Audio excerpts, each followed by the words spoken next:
acts in total. So yeah, I'll get the next act on straight away. So we've got Helen Wright. Make some noise.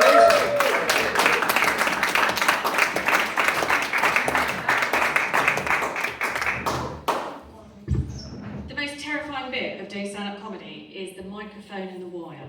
It's the microphone and the wire for me, because I am known to be a little bit accident prone. I am known to be. And you might say, why are you wearing all black? Besides being a middle-aged woman and wanting to blend in, and so you can't tell what. If the milk tray man had been a woman, he would look like this. Because a woman's not going to give that fucking chocolate away to anybody. Even if you loved them, you wouldn't share, quite frankly. But yeah, so, you know, and I think it's really difficult to work out what people do as a job. We've been talking tonight about what people do as a job. You never really tell. I might need to go into soft porn later on because it sounds like a bloody good crack. But I spend most of my time working at home, and I say to people I work in IT, and they go, "You don't look that clever." It's what fucking AI was made for, mate. If you can't Google it, you shouldn't be doing it. But yeah, so you know, I'll admit, was it in the middle of Lidl? Was it in the middle? It was my mum. Have you got like a paddleboard? I've got a banana. Awesome. There's another soft porn video we could go with. Wipe those minds. But yeah, so I mean, you know, talking about, I've got like a hair on me there. That's one of mine. Get off. You know, I've got some form of ADHD. I swear to God. I don't know what it is, but just lack of patience is probably one of them. As you say, middle age. Once you get to the point that you couldn't give a shit, just couldn't. And so earlier in the year, I'm just going to share with you something. I have had one of the biggest events of my life this year. One of the biggest events of my life. And I think it wasn't caught on video, but I was on my back in a room surrounded by a mixture of both men and women with lights, and my legs were flailing in the air. I had knee replacement surgery. Until you have been laying on that operating table and you can see your legs being slung around like this, and you can't feel it. It's kind of odd. The only thing I can assure you is, particularly ladies, if you get to the point that you have to go and have knee replacement surgery, wear your big knickers. It's very important, especially when all sorts of stuff could have happened. So I've been on a bit of a journey, really. I've been on a weight loss journey. 1 star, don't recommend. I posted it on TripAdvisor and I said, this is shit. It's quite frankly, I like all the chocolate, yeah? And you know, when I was having the knee surgery done, they want you to lose weight. Come on, you need to lose weight because you're having a new knee. You need to, you know, be really fit for this. And so I lied, obviously, like any good middle-aged woman, I lied about my weight. Yeah. They didn't put me on the scales. Balls. Because we lie. And so it was like, oh, you know, really, really good. Yeah, and the surgeon went, thank God you've lost a few kilos. That's really good. Really proud of you. Obviously, still lying. I'm like, thank you very much. Because, you know, I'm a Gen X. We are the gods of white lies. It's absolutely amazing what you learn. And so I was like, oh, that's great. So it all worked out really well. Till I had to go back for my first post-op check. And it was about 10 weeks later. And I know I'd been sitting on the couch. I might have had a snicky snack or two whilst watching the TV. They put me on the scales. Fuck.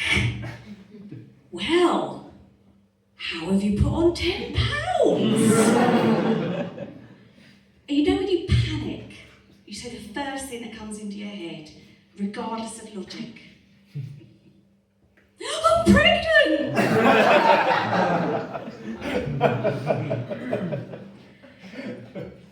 And the surgeon's like, are you happy?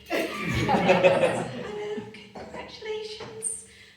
I went, yes. He said, I thought you were a single parent already. You're having another baby as a single parent. Judgy much? Judgy much? I went, yes, it's the baby Jesus. I mean, it's been a while. I mean, I'm 2 divorces down. I can't be bothered with all these apps and shit. So, what we're now calling it is you get to the point where you've been re-virginized. You can have all of these operations to tighten, squeeze, and do everything else, but I can assure you there's natural methods of doing them. You don't need to worry about it at all. So I'm like, well, I'm going to have to do something about the weight loss. I am going to have to. And I had to go and see my GP after that, because the GP was like, come on in, because we've got to talk to you about, all of your issues. 5-minute appointment is never going to work for me. That's all I'm going to say. And you find as you get older, you talk about different issues. So, like, me and my friends, when we were in teenage years, we were talking about, that boy fancies you. Go tell him. Then we reached the point where it was like, oh, my boyfriend wants me to have sex with him. And I'm like, oh, and everyone's having it. They're all doing it, apparently. And then you get to that point in your life where you get married. And everyone's getting married, and we're all talking wedding dresses and shit like that. And then you reach the point where you've had children. Oh, little darlings, oh yeah, have you been feeding yours out of that book? That one that says you do this baby-led shit, and you have to do this and this and this, and you're like, yeah. And now, middle age is the best thing, because you get to talk about who's on which blood pressure tablets. And it's an important thing. Yeah, it really is. However, I still don't understand how, when I go to the GP, or like when I had my knee operation, I'm in my mid-50s, and they still ask me if I think I could be pregnant. What do you think the answer is going to be with that? Because now apparently baby Jesus is coming. But it's a bit of a shocker, because you laugh, and you have to laugh it off and go, no, of course not, don't be so silly. But I went to the GP, and the GP says, do you know how high your BMI is? Like any good comedian, I said, you start her, I'll join in at the chorus. She was none too happy. She said, you're a high risk. Yes, at long last. Not safe, I'm high risk. And then she said, you're gonna have to lose some weight, so I recommend you join a slimming club. So I did. I joined a slimming club. It's not really worked, because you're not supposed to eat, and I don't get that at all. And at Slimming Club, they try and help you have a better relationship with food. Now, food does not go down to the pub every night after work and forget to come home. Food is not caught shagging the barmaid.